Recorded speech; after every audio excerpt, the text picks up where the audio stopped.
더하라라는 add, 영어 단어 add는 원어 그리스어로 에피코레게오라고 했습니다. 에피라는 말은 위에, 또 더하여라는 의미이고, 코레라는 말은 공급하다, 후원하다이고, 그리고 게오는 공급한다는 동사형 어미라고 했습니다. 이 단어를 보면 더하다, 보태다, 합치다, 그리고 원뜻은 합창하다라는 의미입니다. 8명이 하는 복사중창으로 하는 노래처럼 정말 아름다운 하모니로서 그렇게 부르거나 듣게 되면 얼마나 기쁨이 가득한지 이루 말할 수가 없습니다. 이 8가지 자질이 마치 복사중창, 팔중창과 같아서 각기 하나의 독특한 음을 내되 하모니가 되어 아름답게 들려오는 노래처럼 그렇게 내 생활이 아름다운 생활이 된다는 말씀입니다. 또 이것은 오케스트라 연주자들의 플래시몹처럼 연주하는 것도 연상이 됩니다. 믿음을 시작으로 8가지 성품의 플래시몹을 시작합니다. 그 믿음이라는 악기를 갖고 기준을 잡고 시작된 플래시몹은 믿음의 덕을 더합니다. 도덕적 탁월성을 더합니다. 그 덕은 예수님의 성품입니다. 우리는 지금까지 믿음의 덕의 지식을 더했습니다. 지식이란 하나님을 체험적으로 알아가는 영적인 지식으로서 이 영적인 지식이 더해지지 않으면 하나님관, 하나님의 견지에서 보는 성경적 가치관과 세계관을 가질 수가 없고, 그러다 보니까 이상한 감정 체험만 추구하게 되고 삶의 우선순위에 대한 영적인 지식이 없기 때문에 우리의 삶은 엉망진창이 되어버리고 마는 것입니다. 우리는 과거에 그때가 있고 미래에 그때가 있다고 했습니다. 미래만을 그리면서 종말론이나 그런 데 큰 관심을 갖고 지금 여기의 삶을 가볍게 여기는 균형이 깨진 사람들이 있을 수가 있습니다. 조심해야 합니다. 우리는 지금 여기의 삶에서 예수 그리스도의 성품을 개발하며 더 나은 사람이 되어가기를 소망하고 달려가야 됩니다. 지금 여기의 삶에 8가지 성품을 더해가야 합니다. 자, 이제 4번째 연주자가 더해집니다. 지식의 절제를 더합니다. 절제. 뭐라고 그랬습니까? 믿음의 덕의 지식을, 지식의 절제를, 절제의 인내를, 인내의 하나님의 성품을, 하나님의 성품의 형제에 대한, 하나님의 성품의 형제에 대한 친절을, 형제에 대한 친절의 사랑을 더하라. 이제 8 연주자 가운데 절반이 나온 거죠. 지식의 절제를 더합니다. 미국의 농구 코치 가운데 카든 피시먼스라는 사람이 있었습니다. 미국의 전설적인 농구 코치로서 NBA에서 큰 영향을 미친 인물입니다. 그는 NBA에서 코칭 경력이 피닉스 선즈, 또 애틀란타 호크스, 캔자스 시티 킹스, 샌 안토니오 스퍼스 등 다양한 팀의 감독을 역임했습니다. 피닉스 선즈와 특히 깊은 연관이 있는데 이 팀을 2차례 코치했습니다. 그의 리더십 아래 피닉스 선즈는 여러 차례 플레이오프 진출에 성공했습니다. 그의 코칭 스타일은 선수들과 좋은 관계로 굉장히 유명했고 뛰어난 동기부여 능력을 보유한 지도자로서 평가받고 있습니다. 팀워크를 강조하면서도 각 선수의 강점을 최대한 살리는 전술을 자주 사용했습니다. 그는 NBA 올해의 코치상을 2번이나 수상을 했고 그의 지도력을 인정받은 사람입니다. 그런데 이분이 코치 경력 가운데 화려함만 있었던 것은 아닙니다. 그가 맡은 팀은 게임에서 항상 져서 꼴찌를 하는 것으로 유명했던 때도 있었습니다. 그런데도 구단주는 이 코치를 해고하지 않았습니다. 매번 꼴찌를 하는데도 자신이 코치직을 계속하고 있으니까 얼마나 미안했던지 이번에는 선수들에게 이런 다짐을 하더랍니다. 여러분, 우리가 이번 한 번은 꼭 이겨봅시다.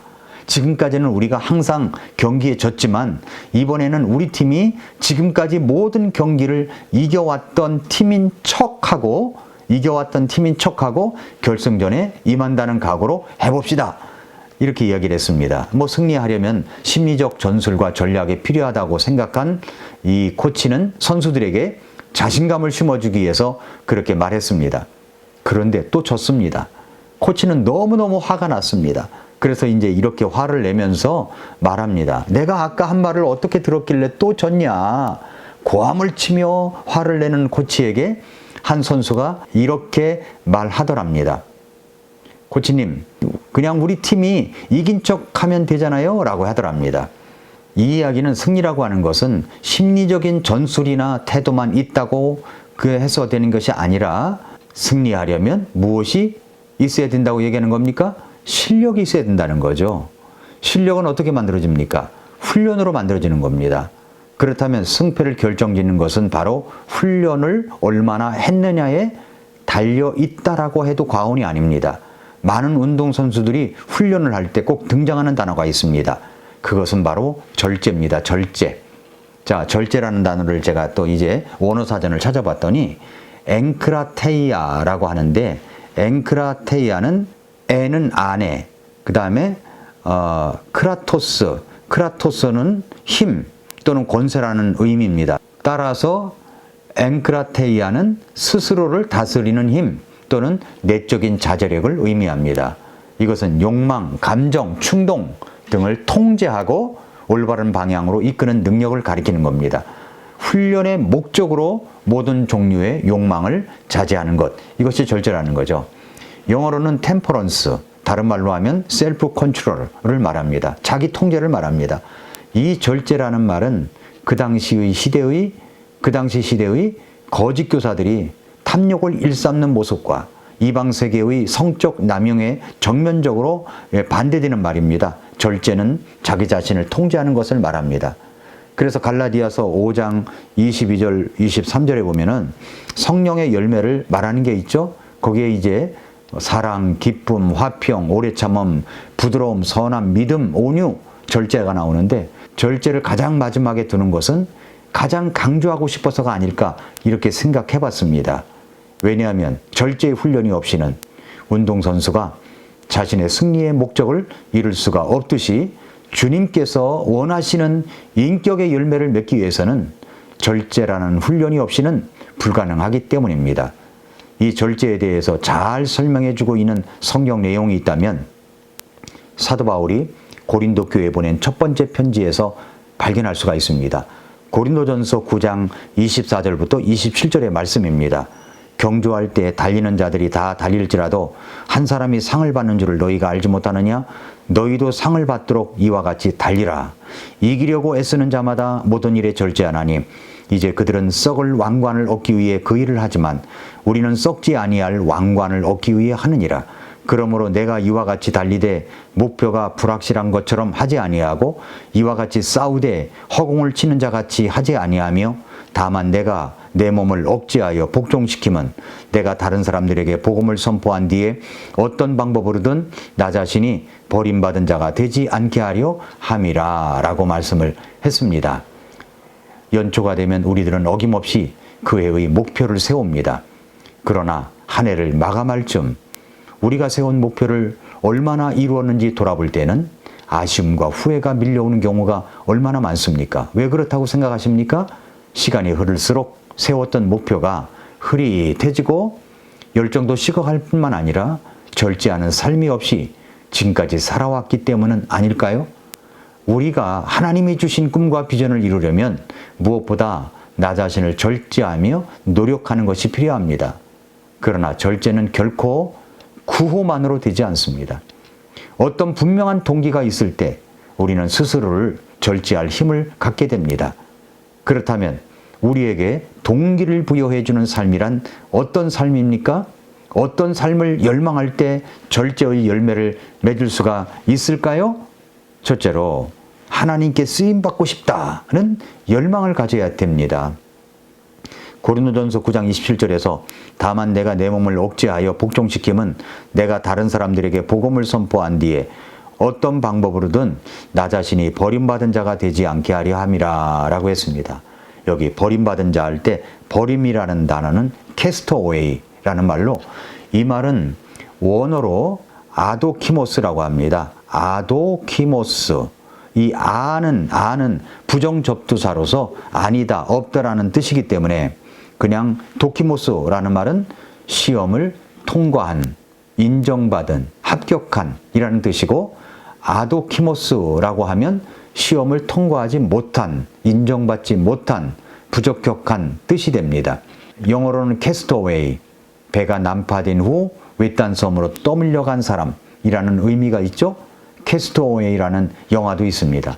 사도 바울은 고린도전서 9장 27절에서의 버림받다를 의미하는 아도키모스는 하나님이나 사람들 앞에서 신실함이나 자격을 상실한 상태를 가리키는 단어입니다. 바울은 자신의 몸과 마음을 억제하고 복종시켜 훈련해서 자신이 복음을 전한 후에도 하나님 앞에서 버림받거나 부적격자로 판정받는 일을 방지하고자 한다는 이 겸손한 고백을 하고 있는 겁니다. 이 단어는 구원 상실을 의미하는 것이 아닙니다. 이 바울의 사역의 신실함과 이 상급에 대한 경고로 우리가 이해할 수가 있습니다. 영적 경주에서 끝까지 충성스럽게 달리기 위해 자신을 절제하고 훈련하는 중요성을 말하는 것입니다. 그는 복음 전파자로서 하나님의 기준에 따라 온전히 인정받는 자로 남기를 바라는 마음을 표현한 것입니다. 사람은 목표 혹은 소명이 분명하지 않을 때 훈련하고자 하는 의욕을 상실할 수 있습니다. 그런 사람은 더 이상 쓰임받을 수가 없습니다. 하나님께 쓰임받고 싶다면 그것이 증명되어져야 합니다. 그렇게 하기 위해서는 내가 내 몸을 억제하여 복종시키는 훈련, 바로 절제가 있어야 된다는 말씀입니다. 두 번째로는 목표 있는 삶을 열망해야 됩니다. 고린도전서 9장 24절부터 27절에는 두 가지 경기를 연상할 수가 있습니다. 하나는 육상 경기, 또 하나는 권투입니다. 24절에서 경주할 때 달리는 자들이 다 달릴지라도 한 사람이 상을 받는 줄을 너희가 알지 못하느냐? 너희도 상을 받도록 이와 같이 달리라 라고 했습니다. 육상 선수는 자기 트랙 안에서 다른 선수보다 더 빨리 달려 먼저 골인을 해야 승리할 수가 있습니다. 목표가 분명해야 되는 것이죠. 26절에 그러므로 내가 이와 같이 달리되 목표가 불확실한 것처럼 하지 아니하고 이와 같이 싸우되 허공을 치는 자 같이 하지 아니하며, 권투 선수는 허공에다 펀치를 날리지 않습니다. 상대의 선수에게 정확하게 주먹을 날려야 됩니다. 허공만 치고 있다면 그의 열심과 열정은 승리와 연결될 수가 없습니다. 다시 말해서 최선만 다한다고 되는 것이 아니라 정확하고도 올바른 목표가 있어야 합니다. 직장 생활에서 자기 발전을 위해서, 사업을 위해서 어떤 목표를 세워놓았습니까? 여러분의 영적 성장을 위해서 어떤 목표를 세워놓았습니까? 인생 전반에 걸친 장기적인 목표는 무엇입니까? 분명한 목표가 있을 때 우리는 스스로 훈련을 하며 절제를 할 수가 있는 것입니다. 마지막으로 상급받는 삶을 열망하는 것입니다. 25절에 이기려고 애쓰는 자마다 모든 일에 절제하나니 이제 그들은 썩을 왕관을 얻기 위해 그 일을 하지만 우리는 썩지 아니할 왕관을 얻기 위해 하느니라. 챔피언에게는 월계관이 씌워졌습니다. 결국은 시들어서 썩어질 월계관을 위해서도 사람들은 자신의 시간과 욕망과 삶을 절제합니다. 하물며 썩지 아니할 상급을 위해서 일하는 우리들에게는 얼마나 많은 절제가 필요하겠습니까? 미국의 필라델피아에 가면 롱우드 가든이라고 하는 곳이 있다고 합니다. 이곳은 피에로 듀퐁이라고 하는 사람이 그 열정과 비전 때문에 만들어진 미국에서 가장 크고 유명한 사설 정원 중 하나로 꼽힙니다. 듀퐁 백작이 이 정원을 완성하고 개원식을 할 때 많은 유명한 인사들을 초청해서 파티를 열었는데 그때 다음과 같은 인사말을 했다고 합니다. 이 정원은 제가 아내를 위해서 만든 것입니다. 함께 기뻐해 주시는 여러분께 감사드립니다. 그러나 저만 기뻐할 사람은 없을 것입니다. 왜냐하면 이 정원에는 저의 눈물과 정성이 들어가 있기 때문입니다. 저는 아내를 위해서 직접 이 정원에 씨를 뿌리고 나무를 심고 가꾸었습니다. 그래서 이 정원을 바라볼 때마다 제 안에 큰 기쁨이 있습니다. 이 인사말을 들으면서 여러분 어떤 생각이 드십니까? 내가 이 땅에서 전도하고 구령하며 양육하기 위해서 눈물과 수고를 아끼지 않았던 어떤 사람들이 있습니다. 이런 분들, 내가 눈물과 정성을 다해 돌보았던 그 사람들을 우리가 천국에서 보았을 때 얼마나 좋겠습니까? 얼마나 좋겠습니까? 이런 생각 우리가 할 수 있지 않을까요? 이 땅의 아름다운 정원과 비교할 수 없는 기쁨일 것입니다. 우리 교회도 이렇게 아름답게 성경에 나오는 필라델피아 교회와 같은 교회, 적은 힘을 가지고도 큰 능력을 발휘하는 교회가 되어가기를 원합니다. 그렇게 되어가려면 교회를 사랑하는 저와 여러분이 눈물의 기도와 희생의 섬김과 기쁨으로 드리는 물질이 있을 뿐만 아니라 날마다 사람들을 주께 인도하는 구령이 있을 때 가능한 것입니다. 이렇게 상급을 사모하는 삶이 절제의 삶을 살게 하는 것입니다.